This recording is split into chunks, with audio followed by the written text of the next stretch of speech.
नमस्कार, BTV news के इस बुलेटिन में आपका स्वागत है। सबसे पहले आइए एक नज़र डालते हैं आज की कुछ खास खबरों पर।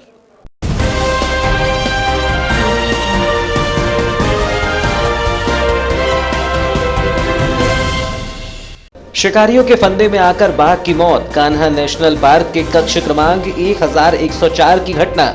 अधिकारियों को मिला क्लच वायर से तैयार फंदा। 1 से 1.5 वर्ष की बीच बताई जा रही है बाघ की उम्र।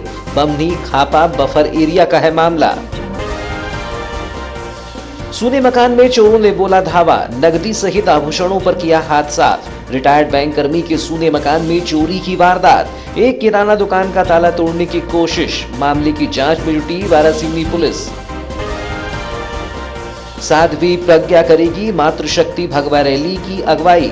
श्री राम मंदिर निर्माण महासंपर्क अभियान के लिए निकलेगी रैली। 28 जनवरी को नगर में निकाली जाएगी रैली। दुर्गा वाहिनी मातृशक्ति की जिला संयोजिका ने दी जानकारी।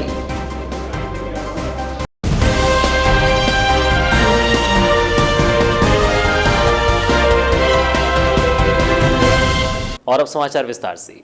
कान्हा नेशनल पार्क के बफर जोन में एक बाघ का फंदा लगाकर शिकार किया गया।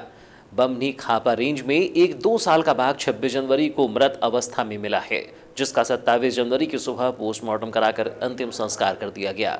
कान्हा टाइगर रिजर्व के उप संचालक की माने तो बमनी खापा बफर एरिया में मृत मिले बाघ का फंदा लगाकर शिकार किया गया है। मौके से गाड़ी के क्लच वायर से तैयार फंदा मिला है, जिसे मौके से ही जब्त किया गया है। कान्हा नेशनल पार्क के बफर जोन में काफी दिनों बाद इस तरह बाघ के शिकार का मामला सामने आया है। शिकार की इस घटना ने पार्क प्रबंधन की भी चिंता बढ़ा दी है। जनवरी माह में कान्हा से लगे इलाके में बाघ के शिकार की यह पहली घटना है। यहां वन विभाग की टीम ने पंचनामा कार्यवाही कर बाघ के शिकार के निशान तलाशने शुरू कर दिए हैं। डॉग स्क्वाड की मदद से वन विभाग की टीम शिकारियों की पतासाजी कर रही है।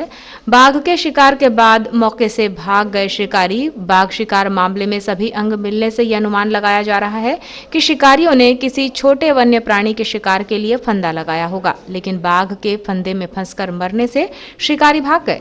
बाघ के अंग गायब नहीं मिले हैं। मामले में कान्हा टाइगर रिजर्व के उप संचालक नरेश सिंह यादव ने बताया कि गणतंत्र दिवस समारोह के उपरांत हमें सूचना मिली कि बमनी बीट के अंतर्गत एक टाइगर की मृत्यु हुई है। जानकारी मिलने पर कक्ष क्रमांक 1104 में देखा कि बाघ के गले में फंदा फंसा हुआ था, जिसके बाद डॉग स्क्वाड की टीम और टाइगर प्रोटेक्शन फोर्स को भी बुलाया गया, जिन्होंने भी घटनास्थल का मुआयना किया और साक्ष्य एकत्रित किए। उन्होंने बताया कि खापा रेंज में मृत मिले बाघ के अंग गायब नहीं हुए हैं। इससे यह अनुमान लगाया जा सकता है कि अन्य वन्य प्राणी के शिकार के लिए लगाए गए फंदे में फंसकर वो मर गया है। फिलहाल पोस्टमार्टम करवाकर विधिवत अंतिम संस्कार कर दिया गया है। शिकारियों की तलाश की जा रही है। और सर्किल जो है मोवाला है, वहाँ पर इस प्रकार से एक उसकी शेर टाइग्रेस की जो मृत्यु हुई है, ये जानकारी प्राप्त होने पर हम तुरंत जो है मौके से यहाँ पर आए और ये कक्ष क्रमांक 1104 में घटना हुई है। और इस जानकारी हमको जब जैसे प्राप्त होती है, हम यहाँ पर आए और आकर के हमने देखा कि ये जो है इसके गले में क्लच वायर जो फंसा हुआ था। तो यहाँ सामान्यतः ये देखा गया है और हम लोगों ने डॉग स्क्वाड टीम बुलाई। डॉग स्क्वाड के अलावा हमारी एक टाइगर जो प्रोटेक्शन फोर्स है वो भी मौके पर आई। तो टाइगर प्रोटेक्शन फोर्स ने अपना जो स्कैनिंग और कॉम्बिंग ऑपरेशन हम करते हैं उसको पूरा जो है अच्छे से किया। और इसी प्रकार से डॉग स्क्वाड के जो हमारे जो कर्मचारी हैं उन लोगों ने भी अपनी दायित्वों का निर्वाह करते हुए जो भी जहाँ पर हमको लीड मिल सकती थी वहाँ गए। और जो क्लच वायर जो है, जैसा कि मैं अभी आपको बताया, इसकी जो आयु है इसकी लगभग 1.5 साल से थोड़ी ज़्यादा है, 1.5-2 साल के बीच में आप कह सकते हैं।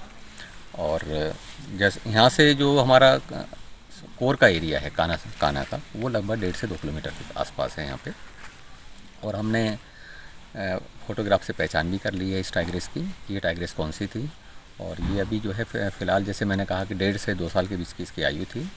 और ये जो बीट है हमारी बमनी है। और इसके अलावा मैं आपको ये बताना चाह रहा था इसके बारे में कि ये जो जनरली ये जो काम करते हैं, ये जो क्लच वायर मिला है, ये ग्रामीणों का उद्देश्य छोटे मोटे जानवरों के लिए करते हैं। हम लोग हालांकि पूरा नाइट पेट्रोलिंग भी करते हैं, पैदल गश्ती भी हमारी निरंतर होती है। और हम लोग जो हैं इस काम में जो हमारे कैंप बने हुए हैं, कैंप में हम लोग लगातार जाकर के जो है इधर 27 जनवरी को सुबह 8 बजे एन.के. सनोडिया, मुख्य वन संरक्षक वन वृत्त बालाघाट, एन.एस. यादव, उप संचालक Kanha tiger reserve, SK. Sinha, सहायक संचालक सिझौरा मलाजखंड कान्हा टाइगर रिजर्व, राष्ट्रीय बाघ संरक्षण प्राधिकरण की प्रतिनिधि, कार्बेट फाउंडेशन की प्रतिनिधि की उपस्थिति में शव विच्छेदन की कार्यवाही डॉक्टर संदीप अग्रवाल द्वारा की गई और फोरेंसिक एवं हिस्टोपैथोलॉजिक अन्वेषण हेतु सैंपल एकत्रित किए गए। घटनास्थल के आसपास 6 संदिग्ध व्यक्तियों को पूछताछ के लिए बुलाया गया है। बताया गया कि संपूर्ण विवेचना के बाद वन्य जीव संरक्षण अधिनियम 1972 की धारा 9, 51 और 52 के अंतर्गत वन्य प्राणी अपराध में लिप्त अपराधियों के विरुद्ध यथोचित वैधानिक कार्यवाही की जाएगी। डॉक्टर संदीप अग्रवाल के द्वारा शव विच्छेदन की कार्यवाही संपन्न करने के बाद मृत बाघिन के शव को मुख्य वन संरक्षक वृत्त बालाघाट, उप संचालक कान्हा टाइगर रिजर्व मंडला, सहायक संचालक मलाजखंड, राष्ट्रीय बाघ संरक्षण प्राधिकरण की प्रतिनिधि, वन्य प्राणी संरक्षण से संबद्ध अशासकीय संस्था कार्बेट फाउंडेशन की प्रतिनिधि और अन्य व्यक्तियों की उपस्थिति में NTCA के निर्धारित मानकों के अनुरूप पूर्ण रूपेण जलाकर नष्ट करने की कार्यवाही संपन्न की गई। वारासिवनी थाना क्षेत्र अंतर्गत वार्ड क्रमांक 4 बालाघाट रोड में स्थित एक रिटायर्ड बैंक कर्मी के सूने मकान पर अज्ञात चोरों ने 25 से 26 जनवरी की रात्रि में मकान का ताला तोड़कर लगभग 1,50,000 रुपये के कीमती जेवरों पर हाथ साफ कर दिया। घटना के समय पीड़ित परिवार 12 जनवरी को इलाज के लिए रायपुर गए हुए थे। वहीं वे रायपुर से 21 जनवरी को दिल्ली चले गए थे। घटना की जानकारी तब पता चली जब चोरों ने किराएदार TC सिरसाम के मकान के सामने से दरवाजा बंद कर दिया और जब किराएदार सुबह उठे तो उनसे सामने का दरवाजा नहीं खुला, जिसके बाद सामने रह रहे शर्मा परिवार को उन्होंने आवाज लगाई, जिसके बाद किराएदार TC सिरसाम ने मकान के चारों तरफ घूमकर देखा तो मकान मालिक के कमरे के पीछे किचन की खिड़की का दरवाजा टूटा हुआ था। उन्हें शक हुआ कि शायद चोरी हुई है, जिसके बाद किराएदार ने मकान मालिक OL हनवत को जानकारी दी, जिसके बाद मकान मालिक 26 जनवरी की दोपहर अपने निज निवास पहुंचे व सामने का दरवाजा खोलकर प्रवेश किया तो देखा कि सारा सामान बिखरा हुआ था, जिसके बाद मकान मालिक OL हनवत ने इसकी जानकारी पुलिस को दी, मगर 26 जनवरी को जिले में कार्यक्रम होने के कारण वारासिवनी थाने में पुलिस बल कम था, जिसके बाद 27 जनवरी को पुलिस प्रशासन ने उनके निज निवास पहुंचकर जानकारी एकत्रित की। मकान मालिक रिटायर्ड बैंक कर्मी OL हनवत ने बताया कि चोरों ने चांदी की एक थाली, चांदी के 2 गिलास, 4 जोड़ी चांदी की पायल, 2 जोड़ी चांदी की बिछिया के 20 सिक्के, सिंगापुर के लगभग 15,000 रुपये की करेंसी, 20,000 रुपये नगद, 2 मोबाइल, 1 जैकेट चोरों ने चुरा लिए। वहीं चोरी करने के पश्चात चोरों ने सबूतों के तौर पर अपनी एक चप्पल भी घटनास्थल पर छोड़कर भाग गए। हम लोग थे नहीं यहाँ पर, पत्नी के इलाज के लिए मैं दिल्ली गया था और दिल्ली से परसों ही रात को रायपुर आया था। कैसे पता चला आपको घटना का? सुबह हमारे पड़ोसी ने किराएदार ने हमको खबर दिया था। क्या क्या चोरी हुआ है? उसमें चांदी की 2 गिलास हैं, चांदी की एक थाली है, वो कुमकुम वाला करंडा टाइप का है और 1,000-1,500 रुपये के वो है नोट और 2 मोबाइल नहीं दिख रहे हैं और उसके बाद सिंगापुर की करेंसी थी। मैं क्योंकि मेरा बेटा सिंगापुर में तो कुल कितने की हुई होगी चोरी अंदाजे? 1.5 लाख। 1.5 लाख रुपए की। आपने पुलिस पायल गई हैं, चांदी के पायल गई हैं, चांदी के सिक्के हैं। पुलिस को जानकारी दे दी आपने? पुलिस को जानकारी दे दी। वहीं जानकारी के अनुसार अज्ञात चोरों ने बालाघाट रोड स्थित एक किराने की दुकान का ताला तोड़ दिया। घटना की जानकारी देते हुए किराना दुकान की संचालिका संगीता नामदेव ने बताया कि 26 जनवरी की रात हमारी किराना दुकान के ताले तोड़ने की आवाज़ आई तो मैंने अपने पति के साथ उठकर देखा तो हमारे घर के सामने के दरवाजे को चोरों ने बाहर से बंद कर दिया था, जिसके बाद हम पीछे का दरवाज़ा खोलकर सामने आए तो देखा दुकान का ताला टूटा हुआ है और चोर फरार हो गए थे। हालांकि चोर चोरी करने में असफल हो गए। घटना ये हुई है कि पीछे 2:30 बजे की बात है, पीछे कांच तोड़ने की बहुत आवाज़ आई। कब की घटना? ये 25 तारीख की रात को 2:30 बजे की। मैं पीछे गई, देखी, लेकिन मुझे कुछ नहीं दिखा। उसके बाद आके लेट सो गई। उसके 15-20 मिनट तो आधा घंटे की बात है, तो मुझे ऐसा लगा कोई ने मेरे दरवाजे की कुंडी लगाई है। तो मैंने उठ कर देखी खिड़की पे, तो वहाँ से तो मुझे कुछ नहीं दिखा। थोड़ी देर रुकी, मेरे को सलाख की भी आवाज़ आई कि सलाख की भी आवाज़ आ रही थी। फिर इनको उठाई, मैंने देखो सलाख की आवाज़ आ रही है, वो आ रही है। तो हम लोग उठे, हम दरवाजा खोलने गए तो पूरा दरवाजा लॉक था, बाहर से बंद बाहर से लॉक कर दिए थे। फिर पीछे के दरवाजे से आए तो वहाँ से आए, जब तक तो कोई था ही नहीं। यहाँ क्या क्या हुआ? ताला टूटा है, ताला तोड़ के रखे थे। 500 वर्षों के लंबे संघर्ष व बलिदान के बाद आराध्य प्रभु श्री राम की जन्मभूमि अयोध्या में उनका भव्य मंदिर निर्माण का कार्य प्रारंभ हो रहा है। इस पुनित कार्य में हर व्यक्ति का सहयोग हो सके, इसके लिए श्री राम मंदिर निर्माण महासंपर्क अभियान समिति द्वारा निधि संग्रहण के लिए घर घर पहुंचने की योजना के तहत विभिन्न कार्यक्रम आयोजित किए जा रहे हैं।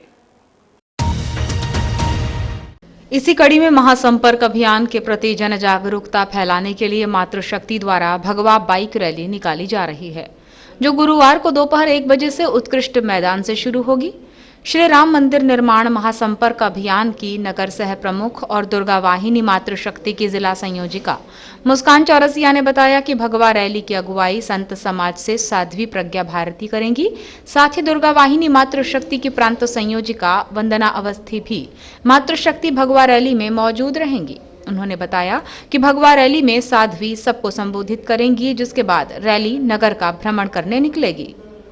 कल दिनांक 28 जनवरी 2021 को इस अभियान के तहत ही मातृशक्ति दुर्गा वाहिनी की बाइक रैली का आयोजन किया जा रहा है, जिसमें समस्त हिंदू समाज से और सभी माताओं बहनों से ऐसा आग्रह किया जा रहा है कि इस जो ये अखिल भारतीय योजना चलाई जा रही है पूरे देश भर में प्रभु श्री राम मंदिर के भव्य मंदिर निर्माण के तारतम्य में, उसमें सभी महिलाएं ज्यादा से ज्यादा संख्या पर पहुंचे, ऐसा उनसे निवेदन है।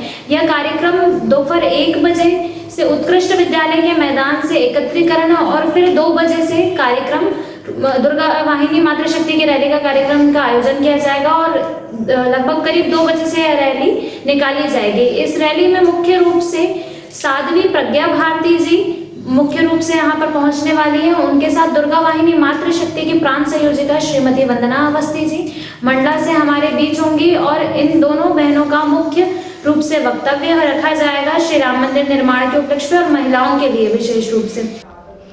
बताया गया कि मातृशक्ति भगवा रैली उत्कृष्ट स्कूल मैदान से शुरू होकर अंबेडकर चौक, हनुमान चौक, सराफा बाजार चौक, सुभाष चौक, महावीर चौक, राजघाट चौक, काली पुतली चौक से अंबेडकर चौक, फिर मोती तालाब चौक से होते हुए प्रेमनगर और फिर वापस उत्कृष्ट मैदान पहुंचेगी। भगवा रैली को लेकर आयोजित वार्ता के दौरान विश्व हिंदू परिषद जिला अध्यक्ष और नगर अभियान प्रमुख हीरा सिंह भाटिया, बजरंग दल नगर संयोजक राज बैस, नगर अभियान प्रचार प्रसार प्रमुख माही चौहान मौजूद रहे। मातृशक्ति भगवा रैली में शामिल होने की अपील अभियान प्रांत सह प्रमुख ललित पारधी, नगर अभियान पालक सुरेंद्र राहंगडाले, भारती पारधी, नगर हिसाब किताब प्रमुख गौरव दुबे, संजीव जायसवाल, मौसम हरिनखेड़े, खुशबू चौरसिया समेत अन्य ने की है। बालाघाट जिले में बर्ड फ्लू की पुष्टि होने के बाद जिले में आकाशीय पक्षियों की मौत का सिलसिला जारी है।